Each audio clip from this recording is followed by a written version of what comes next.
Assalamualaikum warahmatullahi wabarakatuh. Kembali lagi dengan kami, kelompok 3 akan menjelaskan tentang earning management yang terdiri dari saya sendiri, Ina Amelia, ada Ain, ada Rizka, ada Agus Sanusi, ada Fitriani, ada Sally, ada Hakim. Quotes dari kelompok kami yaitu quality means doing it right when no one is looking, yaitu Harry Ford. Dan good design is obvious, great design is transparent. Terima kasih. Assalamualaikum warahmatullahi wabarakatuh. Nama saya Aisyah Lasri, saya perwakilan dari kelompok 3. Langsung aja ya. Menurut Sugiri tahun 1998 yang dikutip oleh Widya Ningtyah tahun 2001, definisi dari earning management dibagi dalam dua definisi. Nah, yang pertama ada definisi arti sempit, yaitu earning management dalam hal ini berkaitan dengan pemilihan metode akuntansi. Earning management didefinisikan sebagai perilaku manajer untuk bermain dengan komponen discretionary actuals dalam menentukan besarnya earnings. Kemudian dalam arti luasnya, yaitu tindakan manajer untuk meningkatkan ataupun mengurangi laba yang dilaporkan saat ini atas suatu unit di mana manajer bertanggung jawab tanpa mengakibatkan peningkatan ataupun penurunan profitabilitas jangka panjang unit tersebut. Nah, manajemen laba itu sendiri merupakan suatu sikap ataupun keputusan manajer perusahaan untuk menaikkan atau menurunkan tingkat laba pada laporan keuangan perusahaan tersebut.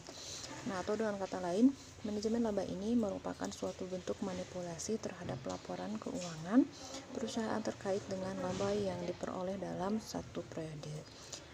Nah, guna untuk mendapatkan keuntungan bagi perusahaan tersebut. Nah, dengan kata lain, pendapatan ataupun profit, maka dengan berbagai cara tentu akan dilakukan oleh suatu perusahaan. Nah, misalnya dengan melakukan manajemen laba itu sendiri. Nah, setiap perusahaan juga memiliki alasan tersendiri mengapa mereka melakukan earning management ataupun laba manajemen. Untuk slide selanjutnya akan disampaikan oleh rekan saya Ina. Terima kasih. Selanjutnya, saya akan menjelaskan slide 4 dan 5, yaitu motivasi atau faktor-faktor yang mendorong perusahaan melakukan manajemen laba atau earning management. Ada beberapa motivasi perusahaan dalam melakukan manajemen laba menurut para ahli. Di antaranya yaitu menurut Watt and Zimmerman, yaitu 1986. Menurut Watt and Zimmerman, ada 3 hal yang menjadi motivasi perusahaan melakukan earning management atau manajemen laba, yaitu 1. The bonus plan hypothesis, yaitu merupakan motivasi manajer melakukan manajemen laba untuk meningkatkan persentase bonus yang dihitung dari dasar laba. Yang kedua yaitu the bid covenant hypothesis, yaitu merupakan motivasi yang dilakukan manajer ketika terjadi perjanjian utang antara manajer dengan pemilik perusahaan, yang dimana semakin tinggi rasio utang suatu perusahaan, maka semakin tinggi pula kendala-kendala yang mungkin saja terjadi dalam perjanjian utang ini, sehingga profitabilitas dalam pelanggaran perjanjian utang semakin tinggi. Hal inilah yang semakin mendorong seorang manajer perusahaan untuk melakukan manajemen laba guna meningkatkan pendapatan perusahaan. Selanjutnya akan disampaikan oleh saya, yaitu adapun menurut Will, motivasi manajer melakukan manajemen laba ialah yang pertama itu insentif perjanjian, yaitu perjanjian yang dilakukan menggunakan angka-angka akuntansi yang dimana manajer tidak akan mendapatkan bonus jika tidak mencapai target laba tersebut. Kedua, dampak harga saham, yaitu meningkatkan laba dengan meningkatkan harga saham perusahaan. Nah, yang ketiga, insentif lain, yaitu perusahaan dapat menghindari atau mengurangi biaya pajak dan penelitian melalui penurunan tingkat laba. Selain itu, perusahaan juga akan mendapat keuntungan dari pemerintah berupa subsidi atau proteksi dari persaingan asing. Halo, Assalamualaikum warahmatullahi wabarakatuh. Saya lanjutkan. Sedangkan menurut Scott, motivasi seorang manajer melakukan manajemen laba adalah yang pertama, other contractual motivations, yaitu motivasi untuk kontrak-kontrak lainnya. Nah, hal ini terjadi ketika perusahaan melakukan perjanjian utang untuk melindungi pemberi utang. Dari siapa? Dari manajer yang melakukan penyelewengan terhadap modal kerja di, yang berada di bawah yang telah ditetapkan. Nah, kemudian yang kedua adalah untuk bonus scam atau skema bonus, yaitu adalah motivasi yang dilakukan oleh manajer agar manajer mendapatkan bonus yang besar dari laba yang besar. Kemudian yang ketiga adalah political motivation, yaitu motivasi politik. Itu biasanya terjadi ketika perusahaan yang cenderung untuk melakukan penurunan laba visibilitas. Kemudian yang keempat adalah taxation motivation atau motivasi perpajakan. Biasanya perusahaan melakukan hal ini untuk mengurangi beban pajak pada laba. Kemudian yang kelima adalah charge of chief executive officer atau CEO. Motivasi ini biasanya terjadi ketika pergantian manajer, dan biasanya pada saat di akhir-akhir manajer itu menjabat, dia ingin memperoleh bonus atau performa yang menjanjikan, sehingga dilakukanlah manajemen laba. Dan yang terakhir adalah initial public offering atau IPO, yaitu motivasi seorang manajer untuk memberikan laporan terkait pendapatan yang diharapkan agar mendapat respon positif dari pasar melalui prospectus earning management. Selanjutnya yaitu pola earning management. Ada beberapa pola manajemen laba, di antaranya yang pertama yaitu income smoothing, perawatan laba. Ini merupakan pola manajemen laba yang dilakukan manajer perusahaan dalam pelaporan keuangan dengan cara meratakan laba agar laba menjadi stabil. Yang kedua yaitu income maximization, maksimalisasi laba. Pola yang biasanya diterapkan manajer perusahaan ketika perusahaan memiliki hutang. Tujuannya untuk melindungi perusahaan saat laba turun guna memperoleh bonus yang besar.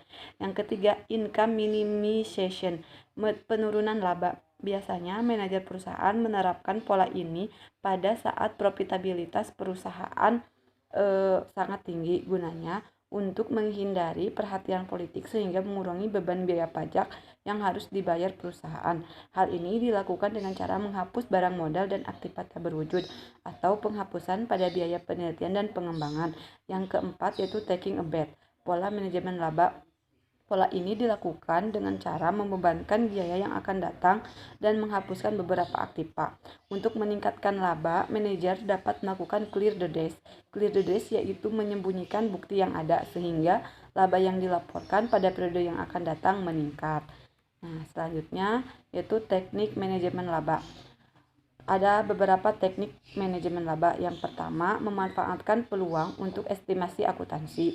Dapat dilakukan dengan mempengaruhi laba melalui judgement terhadap estimasi akuntansi, antara lain estimasi tingkat piutang tidak tertagih, estimasi kurun waktu, depresiasi aktiva tetap atau amortisasi aktiva tak berwujud, estimasi biaya garansi, dan lain-lain.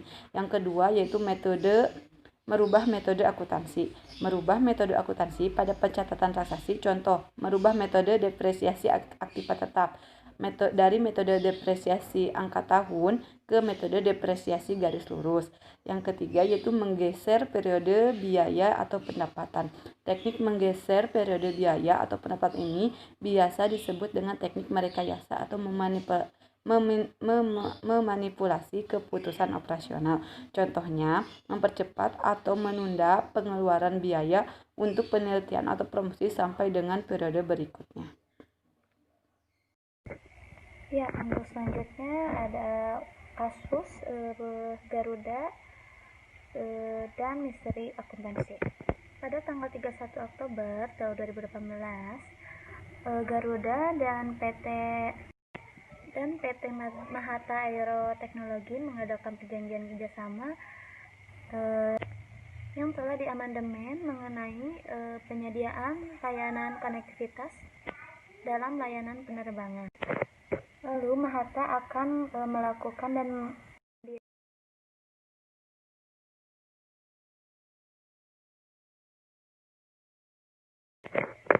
perawatan, pengoperasian, dan lainnya.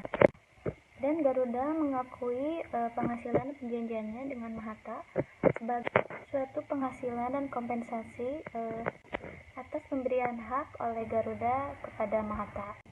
Sehingga menurut akuntansi keuangan, pengakuan dan yang berasal dari imbalan yang diterima dibayarkan untuk penggunaan aset Garuda oleh Mahata harus mengikuti ketentuan yang diatur berdasar PSAK nomor 23, yaitu diklasifikasikan sebagai pendapatan royalti.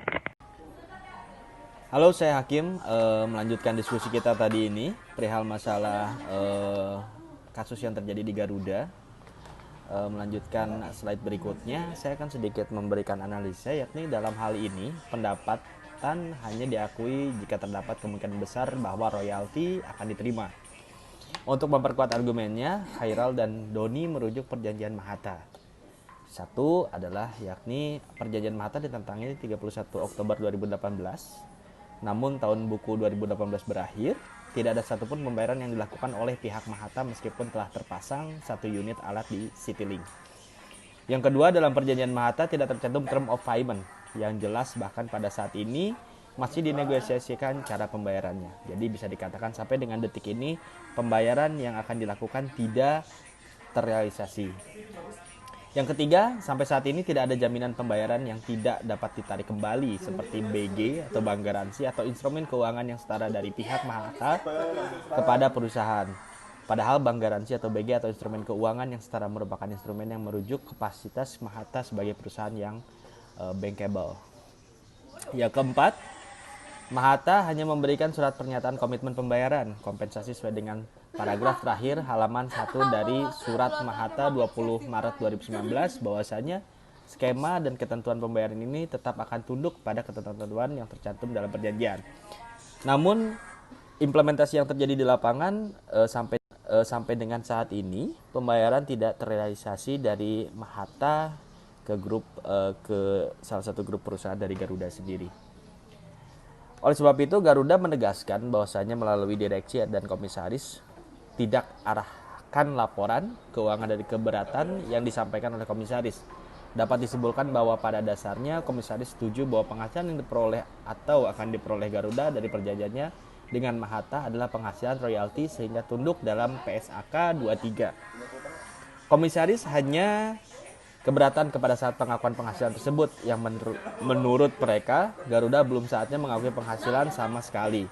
Dengan kata lain, pada tataran klasifikasi, direksi dan komisaris menunjuk makhluk yang sama yakni royalti.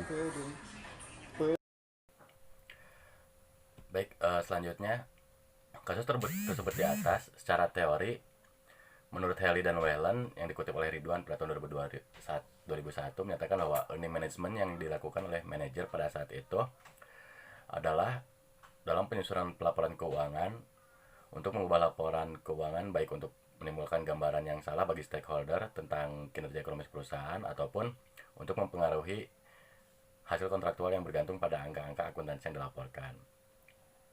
Nah, dalam penyelesaian kasusnya, OJK atau Kementerian Keuangan sendiri memberikan perintah tertulis kepada PT Garuda Indonesia untuk memperbaiki dan menyajikan kembali laporan keuangan PT Garuda Indonesia per 31 Desember 2018 serta melakukan paparan publik atas perbaikan dan penyajian kembali laporan tersebut dimaksud paling lambat 14 hari setelah ditetapkannya surat sanksi atas pelanggaran dari pasal 69 Undang-Undang Nomor 8 Tahun 95 tentang pasar modal, Peraturan Bapepam Nomor 8G7 tentang penyajian dan pengungkapan laporan keuangan emiten dan perusahaan publik, interpretasi standar akuntansi keuangan 8 atau ISAK 8 tentang penentuan apakah suatu perjanjian mengandung sewa dan pernyataan standar akuntansi keuangan tentang sewa. Itulah penyelesaian kasus yang dilakukan oleh OJK dan Kementerian Keuangan. Adapun saran dari kelompok kami mengenai kasus ini, saran yang dapat kami sampaikan yaitu dalam melakukan manajemen laba harus berhati-hati karena dalam hal ini sangat beresiko yang menyebabkan banyak penyalahgunaan jadi harus benar-benar memilih metode dan teknik yang tepat yang sesuai dengan kebutuhan perusahaan agar tidak menyebabkan kerugian atau penyelewengan aturan.